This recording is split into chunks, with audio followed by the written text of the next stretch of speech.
अस्सलामुअलैकुम नाज़रीन, JN news HD के साथ मैं हूं नाइला भट्टी। नजर डालते हैं आज की अहम खबरों पर।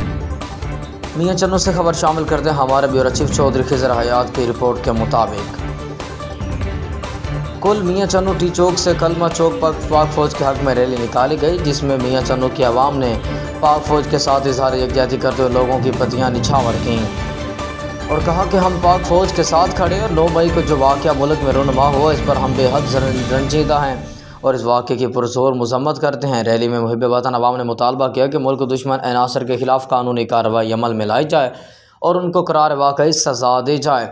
जिन लोगों ने ये घिनौना खेल खेला वो नाकाबिल मुआफ़ी हैं। ऐसे मुल्क दुश्मन अनासर को कड़ी से कड़ी सज़ा दी जाए ताकि आइंदा कोई भी ऐसा वाक़या रोनमा ना हो सके कि पाक फ़ौज हमारी रेड लाइन है। अगर किसी ने दोबारा इस रेड लाइन को अबूर करने की कोशिश की तो हम अपनी जान तक निछावर कर देंगे।